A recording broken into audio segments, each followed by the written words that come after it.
She texted me, "You're sweet, but I don't see you as boyfriend material." I replied, "Fair enough." From that day on, I treated her exactly the way she said, like someone who didn't matter that much. A week later, when she saw who I showed up to the party with, she stopped smiling mid-sentence. I'm Evan, 35, and I'd been friends with Maya for about 2 years before I finally worked up the nerve to tell her how I felt. We met through a mutual friend's game night, bonded over our shared love of terrible horror movies and obscure indie music. For 2 years, we hung out at least twice a week, coffee on Tuesdays, movies on Friday nights, random texts throughout the day about nothing and everything. I thought we had something. I thought she felt it too. The way she'd laugh at my jokes, touch my arm when she was making a point, text me first thing in the morning with some observation about her day. All the signs were there, or so I convinced myself. 3 weeks ago, I finally told her. We were at our usual coffee shop, sitting in the corner booth we'd claimed as ours after about 6 months of regular visits. She was telling me about some drama at her office, and I just couldn't keep it in anymore. "Maya, I need to tell you something." She looked up from her latte. "What's up?" "I have feelings for you, more than friend feelings. I have for a while now." Her face did this thing, this complicated sequence of expressions that I couldn't quite read. Surprise, maybe. Then something like concern. Then what looked like pity. "Oh, Evan, She set down her cup. "Can I think about this?" "Yeah, of course. Take all the time you need." We finished our coffee in slightly awkward silence and went our separate ways. She texted me that night, "Hey, can we talk tomorrow?" I said yes. Spent the entire night unable to sleep, running through every possible scenario in my head. The next day, she called instead of texting. I was at work, so I stepped outside to take it. "I've been thinking about what you said," she started. No small talk, straight to it. "You're really sweet, Evan. You're kind and funny, and I love spending time with you, but I don't see you as boyfriend material. I think we're better as friends."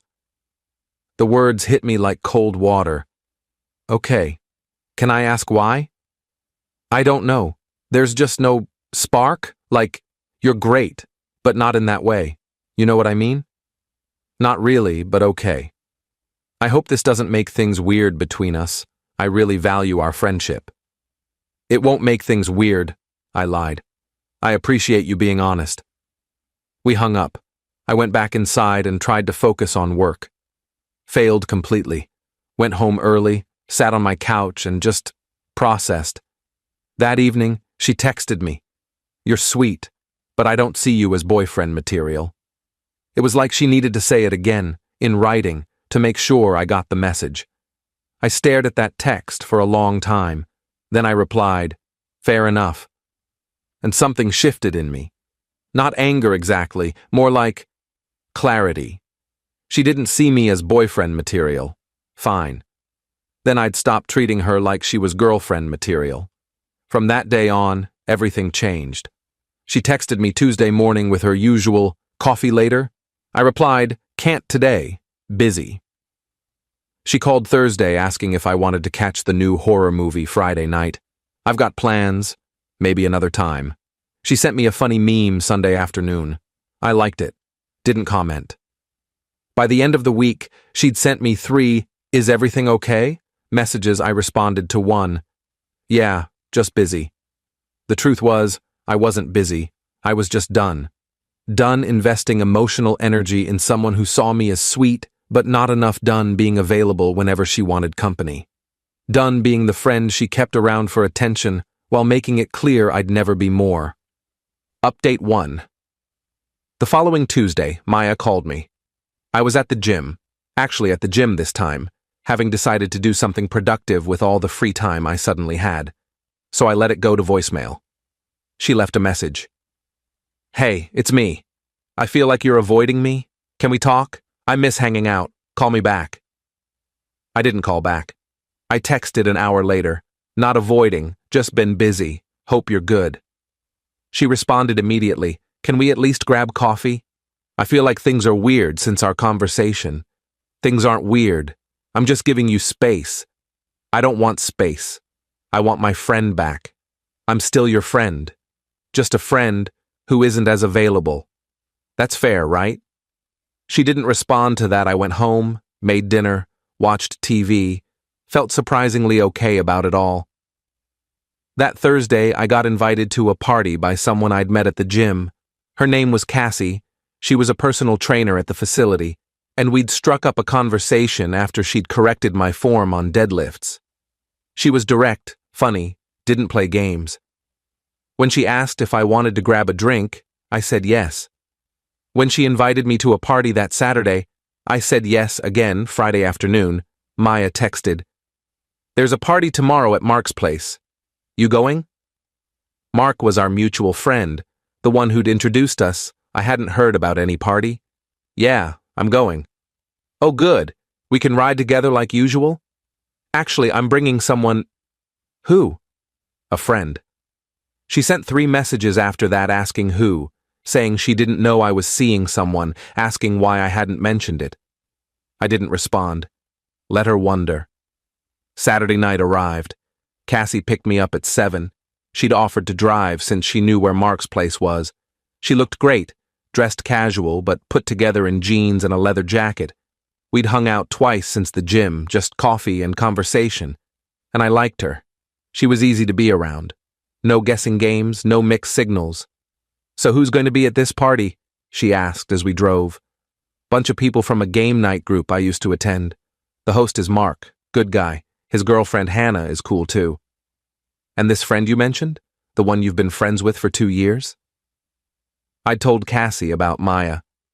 Not all the details, but the broad strokes. Friend I'd had feelings for, she rejected me, I was moving on. She'll probably be there. "Is this going to be awkward?" "Might be, but that's not on me." "Fair enough." We got to Mark's place around 8. The party was already going. Music, people talking. The usual social gathering vibe. Mark opened the door and did a double take when he saw me with Cassie. "Evan and..." "Hi, I'm Mark." "Cassie," she said, shaking his hand. "Thanks for having me." "Yeah, of course. Come in. Get drinks. Make yourselves at home." We walked in. The living room was packed with familiar faces, and there, standing by the kitchen entrance talking to Hannah, was Maya. She saw me immediately. Her face lit up in that way it always did when I arrived at things. Then she saw Cassie. Saw my hand on Cassie's lower back, guiding her through the crowd. Saw Cassie lean in to ask me something, saw me lean down to answer, saw us laugh together. Maya's smile froze. Just stopped mid-expression, like someone had hit pause. I nodded at her, kept walking toward the kitchen with Cassie, got us drinks, started introducing Cassie to people I knew, made it clear through every gesture and word choice that Cassie and I were together. Hannah came up to us after about 10 minutes. "Evan, can I talk to you? Alone?" Cassie squeezed my hand. "I'll go mingle. Find me in a bit?" "Absolutely." Hannah pulled me into Mark's office down the hall, closed the door. "What are you doing?" "Going to a party? Making conversation? The usual." "You brought a date? You're seeing someone? Is that a problem? It's been like 2 weeks since you told Maya you had feelings for her. Now you're here with someone else?" Maya made it clear she doesn't see me as boyfriend material, so I'm moving on. How is that wrong? It's not wrong, it's just fast and kind of cold.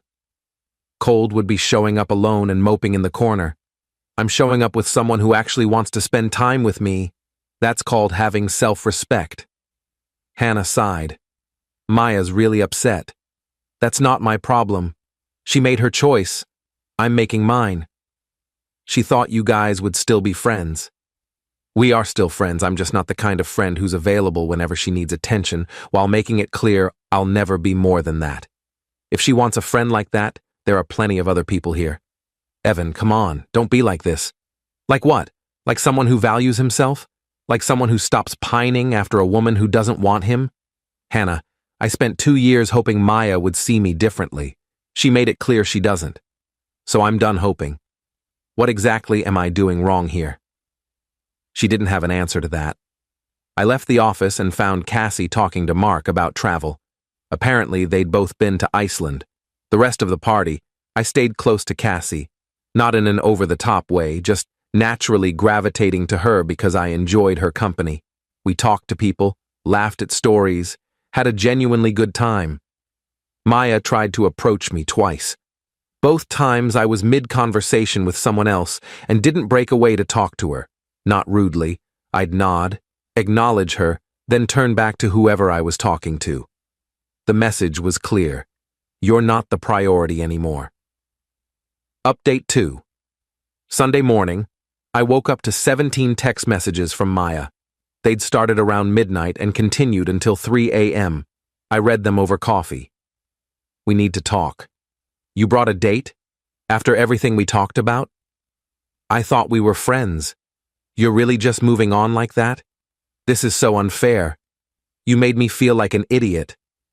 Everyone was asking me about you and her. I thought you cared about me. This is really hurtful. Can you at least respond?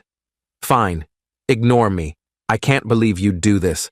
Call me when you're ready to talk like adults. I'm sorry if I upset you, but this is too much. Please just call me Evan. I finished my coffee. Then I replied, I do care about you, as a friend, the same way you care about me, as a friend. Nothing more. Like you said, I'm allowed to date other people. You rejected me. I moved on. That's how it works. Her response came within seconds. But it's only been 2 weeks, and that's not enough time to get over someone. Maybe not for you, but you're not the one who got rejected. I didn't reject you. I just didn't feel the same way. That's literally what rejection is. This is different, and you know it. How is it different? You're doing this to hurt me. No, I'm doing this because Cassie is great and I enjoy spending time with her. Your feelings about it aren't my responsibility. She didn't respond after that. I spent the rest of Sunday with Cassie, brunch, a walk through the park, easy conversation about everything and nothing. She didn't ask about the texts, didn't push for details about the party dynamic, just let me exist without demanding explanations. That's when I realized what I'd been missing with Maya. Reciprocity. Balance. With Cassie, I wasn't constantly wondering where I stood or whether she valued my time.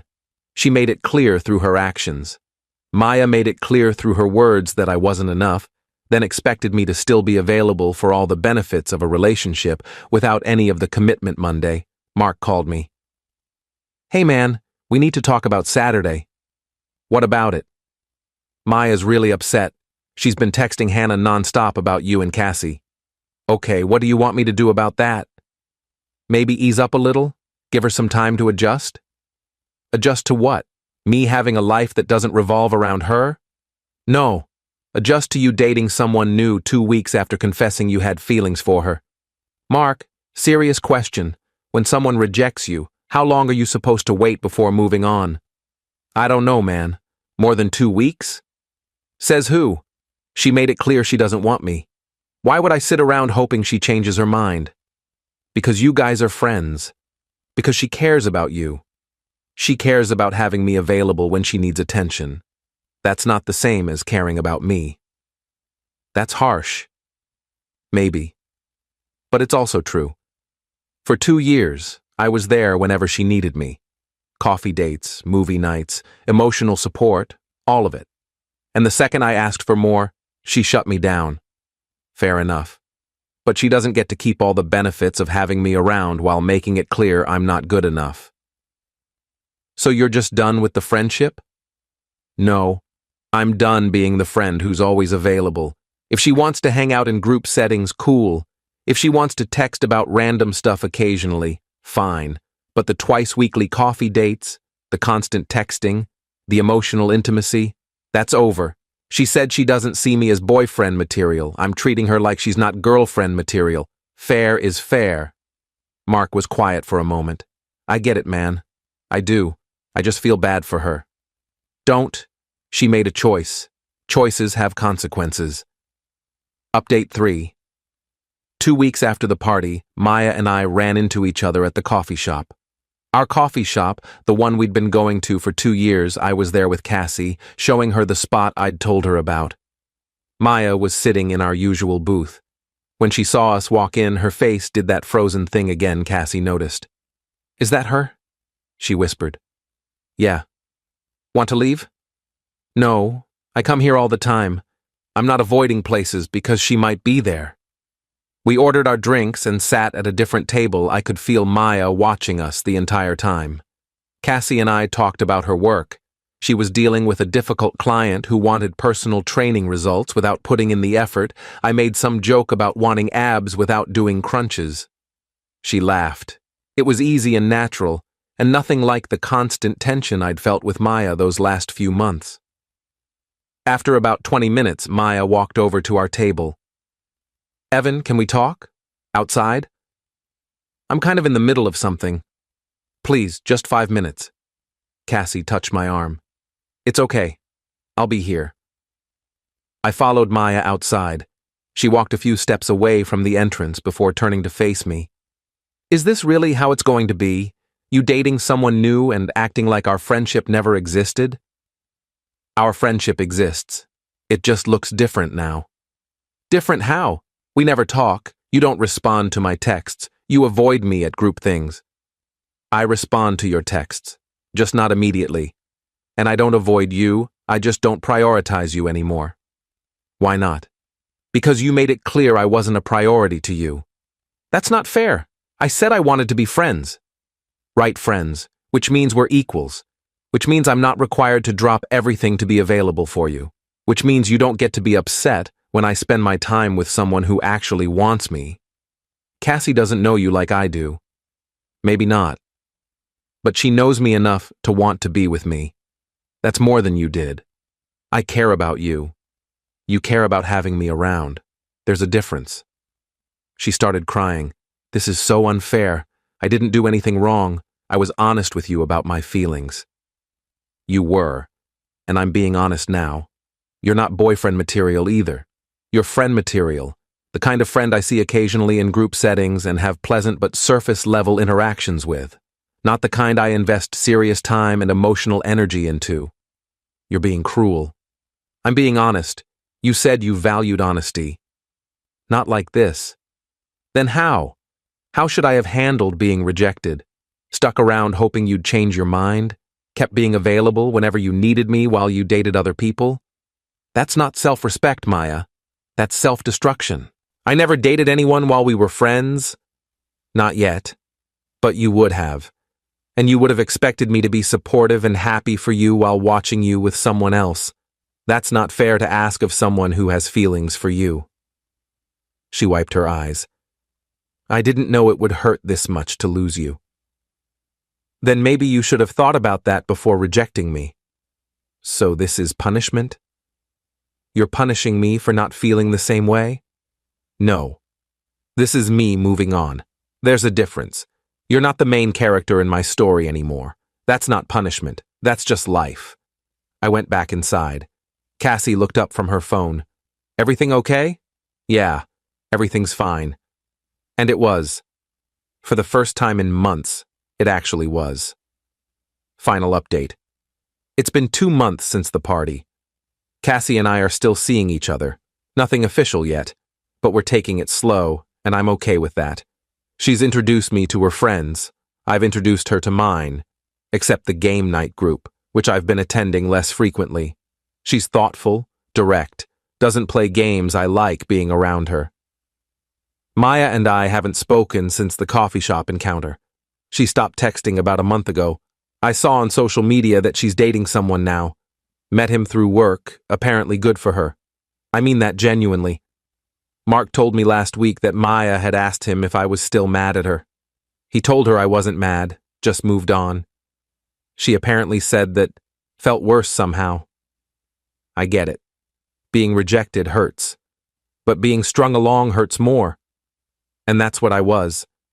Strung along by someone who liked having me around, but didn't like me enough. The moment I stopped making myself available for breadcrumbs, she realized what she'd lost. That's not my problem to fix. Hannah asked me yesterday if I had any regrets about how I handled things, if I thought I'd been too harsh. Maybe, I said. But being kind to someone who rejected me would have been cruel to myself. I chose me. That's not harsh. That's healthy. What if Maya wants to rebuild the friendship eventually? Then she can try. But it'll be on my terms this time, not hers. Some people think I'm bitter, that bringing Cassie to that party was calculated revenge. Maybe there's some truth to that. But it was also me moving forward, showing myself that I was worth more than waiting around for someone who didn't want me. Maya texted me yesterday, "I saw you're seeing someone. I hope you're happy." I didn't respond. Not because I'm angry, because there's nothing left to say. She stopped seeing me as boyfriend material. I stopped seeing her as someone who deserved priority access to my life. Fair is fair. Edit. For people asking if I owe Maya a friendship after 2 years. No, I don't owe anyone my time and emotional energy, especially after they've made it clear they don't value me the way I value them. Friendship is a two-way street. She wanted all the benefits without any of the commitment. That's not friendship. That's using someone. Edit 2. Yes, Cassie knows the full story. She asked on our second date if I was over Maya. I said I was over the hope of being with Maya. That was honest enough for both of us. We're taking things slow and seeing where it goes. Edit 3. No, I didn't bring Cassie to the party specifically to hurt Maya. I brought her because she's great company, and I enjoyed spending time with her. If Maya got hurt seeing me with someone else, that's a consequence of her choice to reject me. Actions have outcomes. She doesn't get to decide what those outcomes look like.